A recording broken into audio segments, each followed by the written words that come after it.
Él es un Dios vivo. Aleluya. Él es un Dios vivo. Que habla. Tiene boca y habla. Entonces Dios le habló a Daniel. Envió a su ángel. Ahora, lo otro que sucede cuando oro es que los ángeles se mueven. La oración desata el movimiento de ángeles, porque los ángeles están a favor de los escogidos de salvación.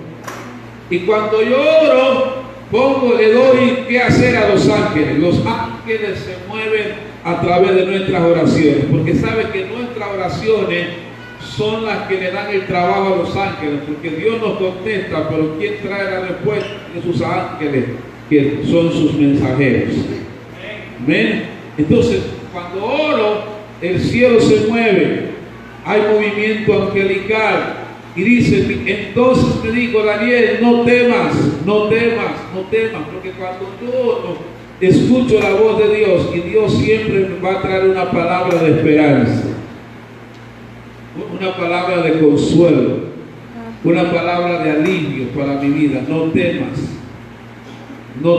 porque desde el primer día miren, tremendo, desde el primer día, o sea que Dios nos escucha.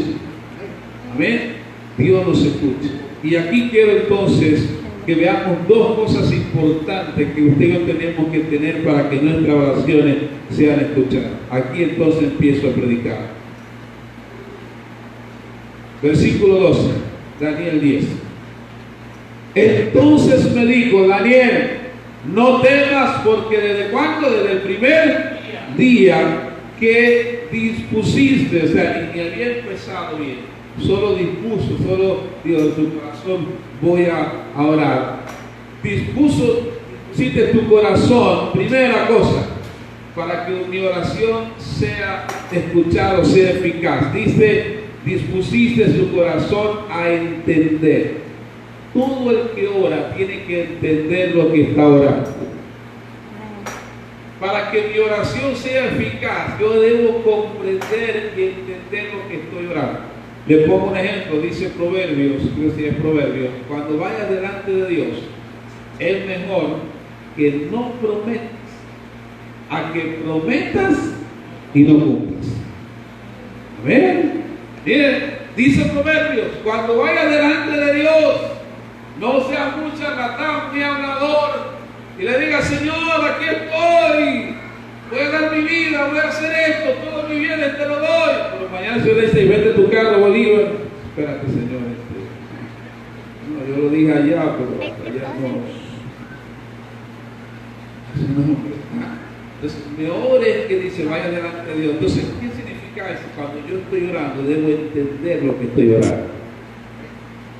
Entonces, eso quiere decir que mi oración no puede ser oraciones huecas, sin sentido. Hay gente que ora y no tiene sentido en lo que ora. Por eso mucha gente no le ve esa dulzura a la oración. ¿Por qué? Cuando usted hace una oración mecánica, como son los rezos, ¿no? Que los rezos, ¿qué es un rezo? Una repetición, no algo que usted le enseña, o le enseñaron y usted ni lo entendía, pero usted lo repetía. ¿Sí o no? Ni lo entendía, pero usted lo repetía por tradición, porque así le enseñaban. Entonces, el ángel le dice a él, desde el momento que dispusiste tu corazón a entender. Ahora, cuando uno lee del capítulo 9, se da cuenta el por qué Daniel se va a orar. Porque Daniel va a la palabra y se da cuenta de que viene el cumplimiento de una profecía que Dios dio del pueblo. Y como se da cuenta de una profecía, entonces él dice, yo tengo que orar porque Dios tiene que sacarnos de esta situación en que estamos. Entonces, cuando usted va a orar, repito, debe de orar con el entendimiento. Y orar con el entendimiento también es orar en orden. Porque, ejemplo, ¿no? Pasa mucho entre nosotros. Alguien está orando y dice, bueno, vamos a orar por Panamá. Y el que está delante comenzó a orar por Panamá. Y si el que está delante se calla sin que los demás se den cuenta, y comienza a escuchar, usted va a escuchar gente que está orando por el gato, por el perro, por el tío, por el abuelo, por todo, menos por Panamá. Entonces, debo orar con el entendimiento, entender cuando estoy orando, no orar a lo loco. Y por eso a veces nuestras oraciones no son escuchadas. Entonces, cuando yo entiendo lo que estoy orando, mi oración tiene que ir en base a la palabra de Dios. Daniel no lo hará loco, repito, Daniel fue a la Biblia, al Torah, lo que ellos tenían, y se da cuenta de que, wow, viene el cumplimiento de una profecía, y estamos mal. Entonces él comienza y hace una oración de arrepentimiento, para que Dios tenga misericordia de ellos. Entonces eso es orar con el entendimiento. Usted no ora por alguien, usted tiene que estar entendido en lo que está orando. No orar a lo loco. Por eso repito, hay mucha gente que cuando está en la oración, ¿cuántas promesas no hemos hecho? Y si nos ponemos a analizar, ¿hemos cumplido todas las promesas que le hemos hecho a Dios en oración? ¿Sí o no? No. Tantas cosas le hemos prometido, llorando y todo le hemos prometido a Dios cosas. Y no hemos entendido la magnitud de lo que. Es como cuando aquel hombre rico lleno de Jesús y le dice: Jesús, ¿qué debo de hacer para ir al cielo? Jesús le dice: bueno, mira, hijo, ve y cumple todos los mandamientos.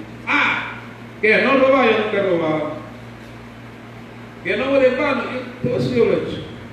Pero él no sabía la magnitud de lo que estaba diciendo. Entonces, bueno, también tú quieres ir al cielo, te falta algo. Ve y vende todo lo que tiene y dale a los pobres. Entonces ya ahí le cambió el rostro, ¿no? Ya hasta ahí llegó la cosa. Pero porque él mismo no había entendido lo que estaba pidiendo. ¿Se acuerdan en los Hechos cuando estaban orando para que Pedro saliera de la cárcel? ¿Ya? Y el Espíritu Santo saca a Pedro de la cárcel y Pedro llega a la puerta donde estaban orando y toca la puerta. Y una hermana que estaba orando allá viene corriendo, se asoma, ve a Pedro y en vez de abrirle, se va para acá. Oye, yo creo que ese es Pedro. Oye, pero si estaba orando para que Pedro sea liberado.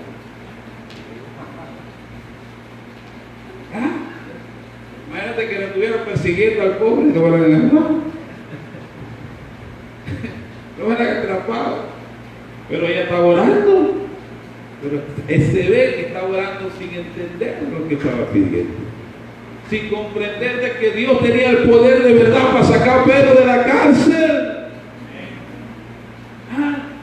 Y cuando ve a Pedro, en vez de abrirle y abrazarlo, Pedro, qué bueno que está. Ella pensó: no puede ser, es el espíritu de Pedro. O sea, no puede ser, eso no es Pedro. Y el pobre Pedro, me imagino, desesperado: abran, huye, ¿dónde te fuiste? Hermana, ábrame. Y la hermana se fue para allá y dice: no, es que el espíritu de Pedro, eso no puede ser Pedro. Qué bueno que otro vino y de seguro no se vino y sin la existencia le abrió algo. Pero estaba orando, pero no estaba orando con el entendimiento. Amén. Entonces yo debo orar entendiendo lo que estoy orando, no a lo loco. Cuando usted ora como madre, dice: Señor, te entrego mi hijo, haz de él lo que tú quieras. Pero mañana su hijo está enfermo. Entonces, Señor, bueno, tú dijiste que hiciera lo que yo quisiera. Bueno, tengo que llevarlo ahí a enfermarse y de ahí de la cama lo voy a salvar. ¿Cuál es el problema? Si oraste para que yo hiciera lo que yo quería, ¿no? Pero entonces no entendemos la magnitud y oramos. Pero cuando Dios actúa, entonces nosotros no entendemos. Entonces hay que orar con el entendimiento. ¿Amén? Hay gente que hasta reprende por el reprender. Y hay gente que se quiere meter a la guerra espiritual y reprender los demonios y no entiende lo que se está metiendo. No comprende que eso no es por hacerlo a lo loco. Hay que entender en Dios todo lo que hacer. Inclusive dice que cuando voy a alabar, debo cantar con él entendimiento. Entendiendo lo que voy a hacer. Amén. Comprendiendo lo que estoy diciendo. Analizar. No quiero decir con esto que usted tiene que rebuscar palabras. No estoy hablando de que usted se va a poner a rebuscar las palabras para orar. No. Que la oración más sencilla que usted haga, pero la entienda. Comprenda lo que está orando. Amén. Y que entonces sea en orden. Repito, cuando estamos en la iglesia, si alguien está orando por algo, usted debe orar por eso. Aunque usted se acuerde de su tío que está en una cama, usted tiene que seguir en orden de la oración. Amén. y no orar por otra cosa. Porque el problema de los evangélicos es que pensamos que el que más grita, más fuego tiene. Porque Dios más escucha. Amén. Entonces entendamos siempre cuando oramos. Y el ángel de Dios, desde el momento que deposité y entendí. Mire, Daniel oró y le dijo: Señor, yo entiendo que estamos así, no por tu culpa, sino es porque nosotros te fallamos. Es orar con el entendimiento, no ir a reclamarle: Señor, ¿por qué? No, Señor, yo entiendo por la palabra que si estamos así, es porque mi pueblo y yo pecamos, porque nos alejamos de ti, porque hicimos las cosas mal. Eso entiendo, por eso estoy pasando, por eso es que estamos humillados bajo el yugo del enemigo. Pero también entiendo de que si me humillo, tú me vas a exaltar. Entonces, lo segundo para que mi oración sea escuchada, luego que entiendo, comprendo lo que estoy orando, entonces dice: y te humillaste. Daniel se humilló delante de Dios. Hermanos, no merecemos nada. ¿Me escuchó? No merecemos nada delante de Dios. Porque a veces oramos como que si Dios fuera nuestro mandadero. A veces oramos como que si nosotros somos los que le damos órdenes a Dios. Y a veces, yo no sé, yo me imagino a Dios a veces sentado en su trono y escuchándonos un poquito. Y orando. Y a veces, ¿no? ¿Cómo oramos? Y cómo oramos, a veces nos equivocamos y pensamos que Dios tiene que hacer lo que nosotros queremos. No, Él es Dios. Y el humillarse es reconocer que Dios es soberano. ¿Cuántos creen que Él es soberano? Él es soberano. El humillarse es reconocer que la voluntad de Dios es la que se va a hacer. Y Daniel se humilló delante de Dios, reconoció el pecado, reconoció que habían fallado. Y mire que él se mete él también. Él no dice: no, ellos que fallaron, ellos que pecaron. No, Daniel dice: hemos pecado, hemos fallado. Y se humilla delante de Dios. Un corazón contrito y humillado Dios no va a despreciar nunca. Y Daniel se humilló. Mire, Daniel puede haber ido y decir: ven acá, Dios, yo me merezco porque ellos han sido impíos, pero yo te he sido fiel. Daniel pues: Señor, mira, yo te he sido fiel, aquí yo todo te estoy sirviendo. Hermano, mira que allá, ¿te acuerdas, Señor? Yo no me comí la comida sacrificada a los ídolos. Ahí tengo un punto, Dios, yo no me la comí. Hey, Señor, ¿qué pasó?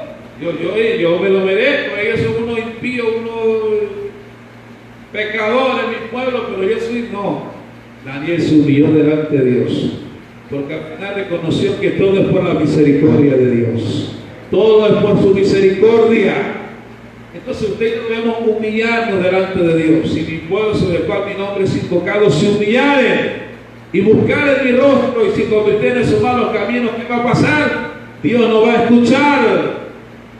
Él nos va a oír. Pero para eso hay que humillarse delante de Él.